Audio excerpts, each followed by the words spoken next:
جارك دن چکدارین اپوزیسیون سوریای برای حلبی وکرند بناو شرح حلبی مزن گروپین اپوزیسیونی به بردانستدان موشک و تقاندنا اتومبیلن بمبکری شارل روج آوا و باشور روجاوای حلبی لناوچه انضاحیت اسد اکادمیا لشکری و حلبانو دست بکرند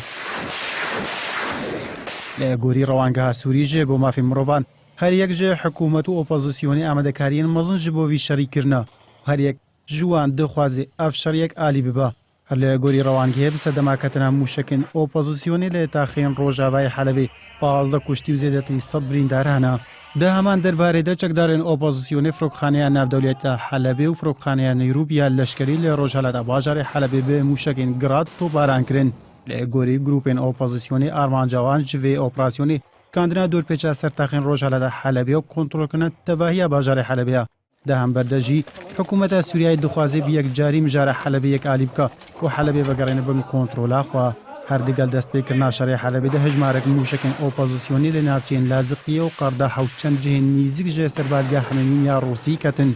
ده دست بکم حتی بغایی سالده چکدارین اپوزیسیونی کارین دور پیچ ارتش سوریای بو سرتاخین روج حالت حلبی بشکنن و هجمارک بنگین ارتش سوریای لناوچه راموسا بگرن لی پشترو ده 27 همان مهدا ارتش سوریای ایریشک برواجی انجام دادن و چکدارین اپوزیسیونی جوان ناوچه‌ان درخست پرانیا باجار حلبی دبن کنترل ارتش سوریای ده و نیزی که 14 تاخین روجالا دبن کنترل اپوزیسیونی ده و 2 تاخین دبن کنترل کردادنا و به بردوامی هر یک جه حکومت و اپوزیسیونی دخوازی دورات بن کنترل خواده فرهتر بکا و آلین دی بشکینا لهایانها تو آلی سرکفتی نبویا و آرمانجا خواد بک نانیا